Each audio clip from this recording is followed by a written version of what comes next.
Whoa. When you see that in the scriptures, somebody's mad. Matthew chapter 23, starting in verse 1.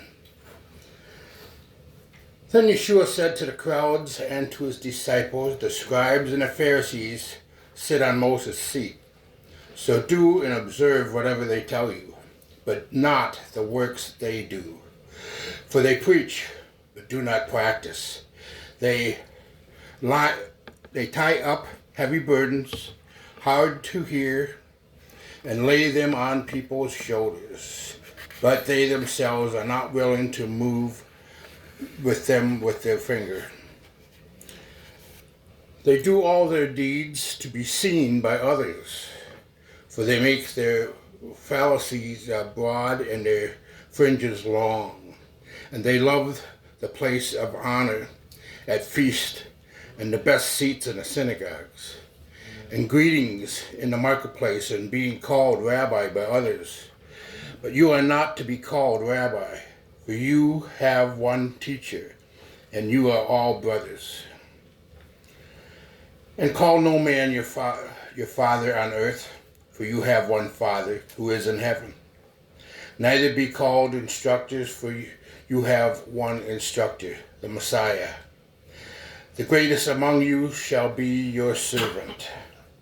Whoever exalts himself will be humbled, and whoever humbles himself will be exalted. But woe to you, scribes and Pharisees, hypocrites, for you shut the kingdom of heaven in people's faces. For you neither enter yourselves, nor allow those who would enter to go in.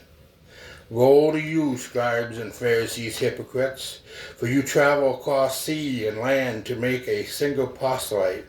And when he becomes a proselyte, you make him twice as much a child of hell as yourselves. Woe to you, blind guides, who say, if anyone swears by the temple, it is nothing. But if anyone swears by the gold of the temple, he is bound by his oath. You blind fools, for which is greater, the gold or the temple that made the gold sacred? And you say, if anyone swears by the altar, it is nothing. But if anyone swears by the gift that is on the altar, he is bound by his oath. You blind men, for which is greater, the gift or the altar that makes the gift sacred? So whoever swears by the altar swears by it and everything on it. Whoever swears by the temple swears by it and by him who dwells in it. And whoever swears by heaven swears by the throne of Elohim and by him who sits upon it. Woe to you, scribes and Pharisees, hypocrites, for you tithe mint and dill and cumin, and have neglected the weightier matters of the law, justice and mercy and faithfulness. These you ought to have done, without neglecting the others. You blind guides, straining out on a gnat and swallowing a camel. Woe to you, scribes and Pharisees, hypocrites, for you clean the outside of the cup and the plate, but inside they are full of greed and self-indulgence. You blind Pharisees, first clean the inside of the cup and the plate, that the outside also may be clean. Woe to you, scribes and Pharisees, hypocrites, for you are like whitewashed tombs, which outwardly appear beautiful, but within are full of dead people's bones and all uncleanness. So you also outwardly appear righteous to others, but within you are full of hypocrisy and lawlessness. Woe to you, scribes and Pharisees, hypocrites, for you build the tombs of the prophets and decorate the monuments of the righteous, saying, if we had lived in the days of our fathers, we would not have taken part with them in shedding the blood of the prophets. Thus you witness against yourselves that you are sons of those who murdered the prophets. Fill up then the measure of your fathers. You serpents, you brood of vipers, how are you to escape being sentenced to hell? Therefore I send you prophets and wise men and scribes, some of whom you will kill and crucify, and some you will flog in your synagogues and persecute from town to town, so that on you may come all the righteous blood shed on earth, from the blood of the righteous Abel to the blood of Zechariah the son of Barak, whom you murdered between the sanctuary and the altar. Truly I say to you, all those things will come upon this generation. Lament over Jerusalem, it says, O Jerusalem, Jerusalem, the city that kills the prophets and stones those that sent to it. How often would I have gathered your children together as a hen gathers her brood under her wings, and you were not willing. See, your house is left to you desolate. For I tell you, you will not see me again until you say, Blessed is he who comes in the name of Yahweh. Matthew 23, verses 1 through 39. Somebody's mad. Now, who is the somebody? That's the creator of everything we know. When you see woe, add 2 O's after it. Woe. Have you ever wondered what it would be like if Yeshua himself stepped up to this pulpit to preach? Suppose Yeshua watched the way you lived your life this past week and then came to preach in this pulpit today. What kind of sermon do you think he would hear? Would it be kind and encouraging? Or would it be a fire and brimstone sermon? Yeah. Most of Yeshua's sermons are full of compassion and encouragement, but the sermon in Matthew 23 broke the mold. His most scathing sermon was directed at the most unlikely audience. Imagine Yeshua stepping up to the pulpit and started this way. Woe to you, teachers of the law and Pharisees, you hypocrites. This was no typical 3-point sermon. Yeshua gave not 1 but 7 woes. All of them were directed towards the most churchiest of church folks, the teachers and the Pharisees. It's important for us to pay attention to this sermon because it shows what Yahweh cannot tolerate in his people. So we're going to look at these woes, starting in Matthew 23, verse 1 and 2. Woe to you, teachers of the law and Pharisees, you hypocrites! You shut the door of the kingdom of heaven in people's faces. You yourselves do not enter, nor will you let those enter who are trying to. Woe to you, teachers of the law and Pharisees, you hypocrites! You travel over land and the sea to win a single convert, and when you have succeeded, you make them twice as much a child of hell as you are. You find that in Matthew 13 and through 15. Wow. Yahweh didn't ease into the sermon with a nice illustration or preacher joke. Keep in mind that these Pharisees weren't evil, demonic guys. They were religious men with a passion for the word of Yahweh. They attended synagogue regularly. They tithed, prayed, and worked hard to teach people the law of Yahweh. They were greatly respected in the Jewish community. They were even evangelistic. But according to Yeshua, these self-proclaimed missionaries brought nothing but misery to their converts.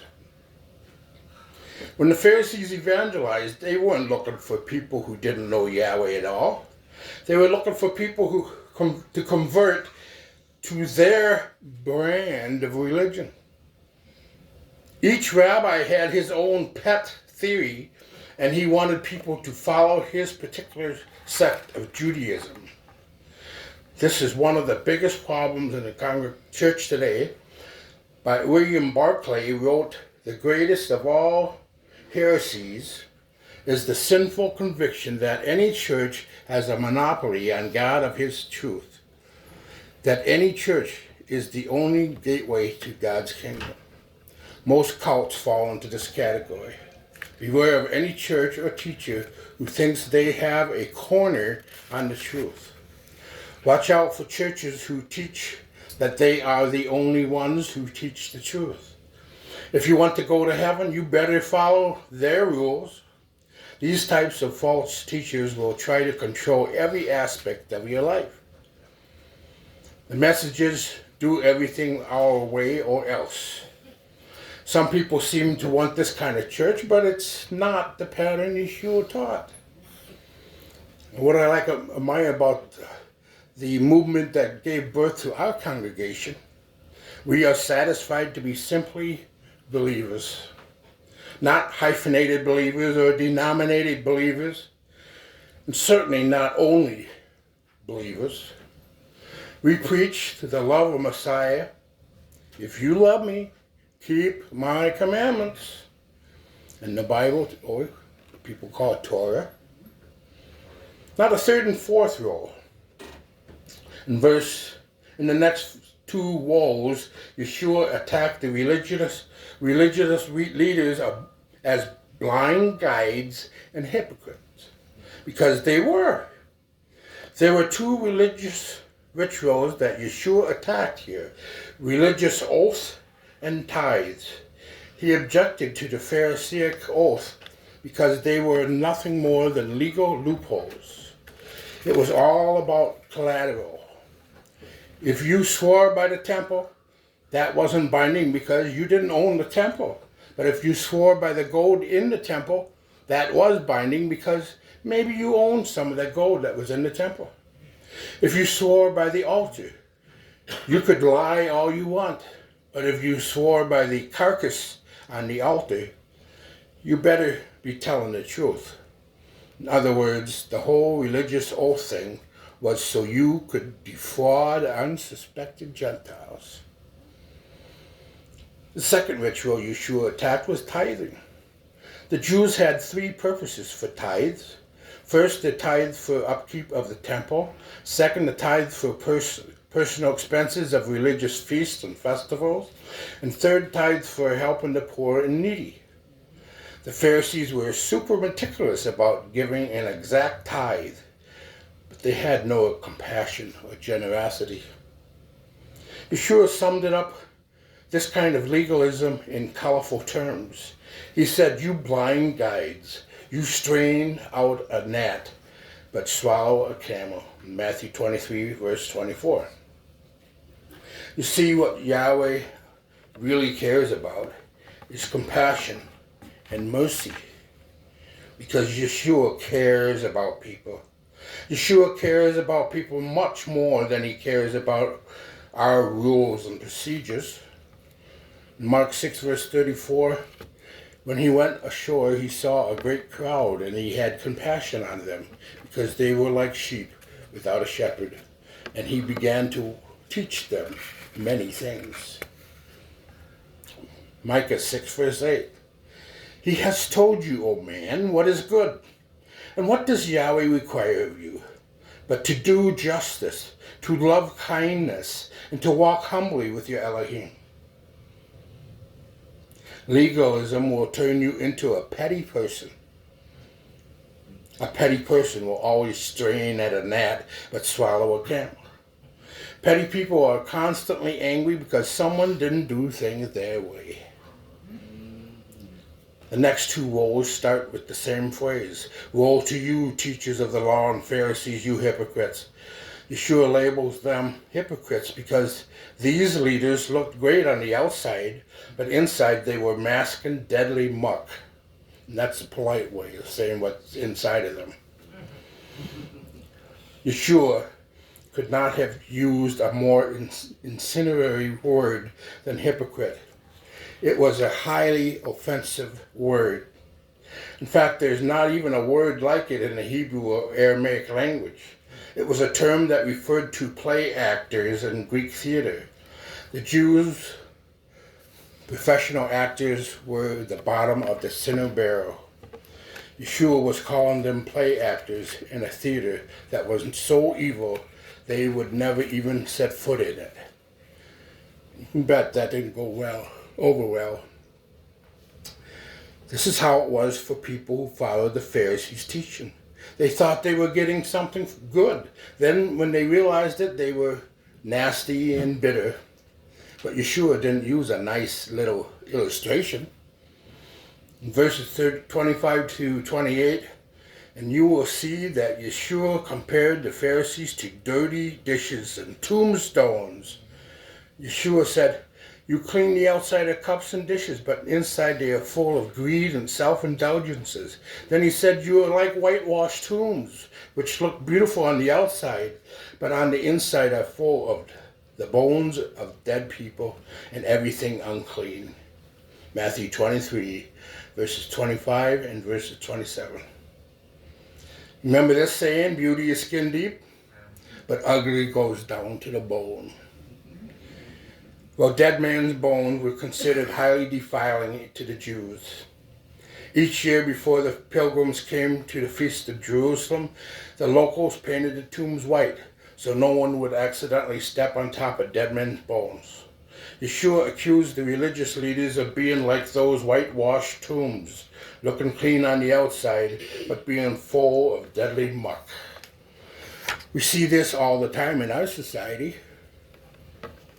All kinds of sins are cleaned up and made to look lovely on TV and in movies. You see immorality dressed up to look appealing. Drugs and alcohol use looks carefree and fun. Violence is cool. On the other hand, abstinence is made to look peculiar. Purity looks prudish. Believers are portrayed as just plain weird. Just compare the way that the media portrays two people who's been in the news. Remember when Whitney Houston died, who was tragically addicted, but has been glorified by the media. Yet, Tim Tebow, that I talked about last time I was up here, who was upstanding in his morals and outspoken for his faith, but had been constantly demonized by the media. We need to look beyond appearances in our culture and in our own lives. The world looks from the outside in, and Yahweh looks at us from the inside out. What matters to Yahweh is purity of heart. Woe number 7, mausoleums built by murderers. The 7th and last woe was actually prophetic because Yeshua was prophesying his own death. Woe to you, teachers of the law and Pharisees, you hypocrites! You build tombs for the prophets and decorate the graves of the righteous. And you say, if we had lived in the days of our ancestors, we would not have taken part with them in shedding the blood of the prophets. So you testify against yourselves that you are the descendants of those who murdered the prophets. Go ahead then and complete what your ancestors started. Matthew 23, verse 29 to 32. Another version of verse 29, this verse will, it's basically the same, but when you get to 32, it says, fill up then the measure of your fathers. In other words, you tell them, go ahead, do what your fathers do. The history of the Jews was a history of killing the representatives of Yahweh. Verse 35 mentions 2 of them, Abel, the first, and Zechariah, one of the last. In other words, Yeshua was saying from A to Z, from the beginning to the end, they had killed the ones Yahweh sent to them. Pharisees built beautiful mausoleums to honor those prophets. They declared that they would never have done such a thing, but Yeshua knew they were secretly plotting to kill him. At least they thought it was a secret. Yeshua said, go ahead and complete what your ancestors started. And just a short time later, during Passover, they did just that. Listen how Yeshua concluded this 7-point sermon. You snakes, you brood of vipers, how will you escape being condemned to hell? Matthew 23, verse 33. Yeshua spoke with compassion to the worst of sinners. but he ripped into religious hypocrites. This calls for introspecting in all of us. Do we call people to a relationship with Yahweh, or do we try to win them to our own brand of legalism? Do we focus on mercy and compassion, or do we make a big deal of things that don't really matter at all? Are we so busy trying to look good that we forget to be good? Yahweh is never fooled by appearances. He sees our hearts. In Proverbs 31, 8 and 9, open your mouth for the mute and for the right of all who are destitute. Open your mouth, judge righteously, defend the rights of the poor and needy.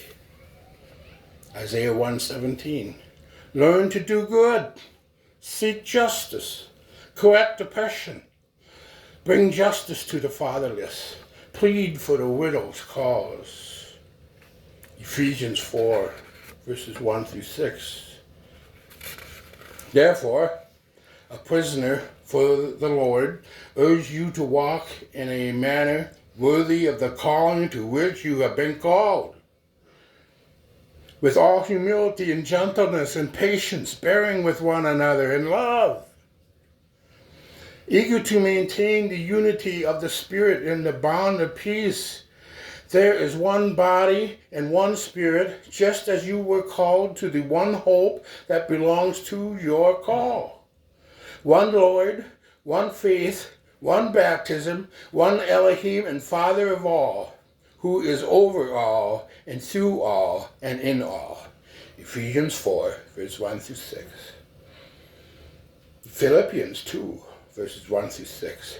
So if there's any encouragement in Messiah, any comfort from love, any participation in the Spirit, any affection and sympathy, complete my joy by being of the same mind, having the same love, being of full accord and of one mind.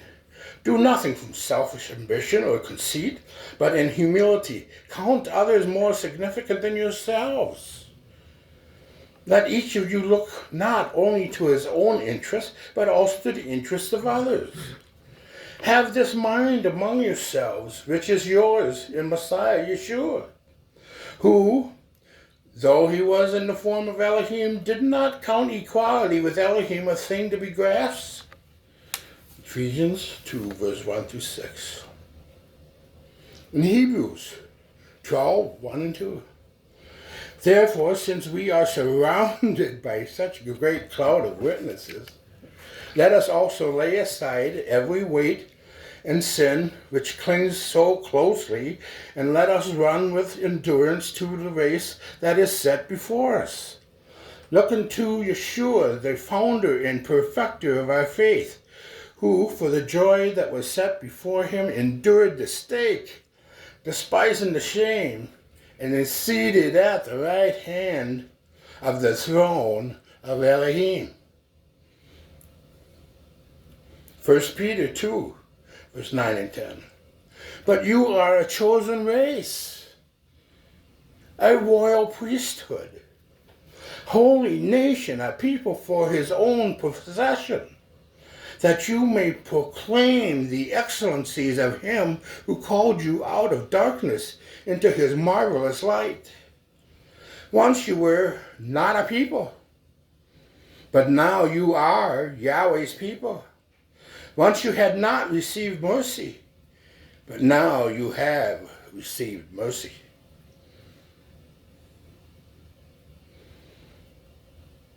Besides being wise, the preacher also taught the people knowledge, weighing and studying and arranging many proverbs with great care. The preacher sought to find words of delight, and uprightly he wrote words of truth.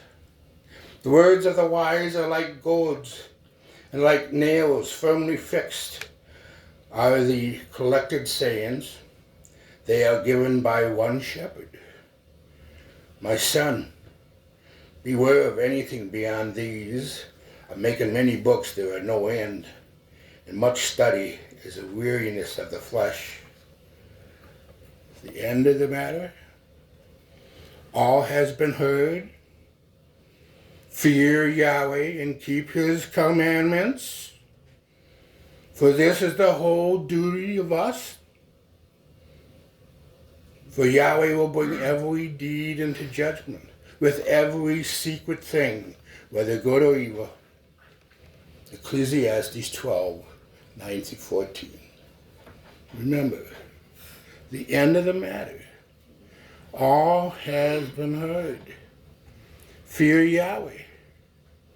Keep his commandments. This is the whole duty of man. Yahweh bless. Hallelujah.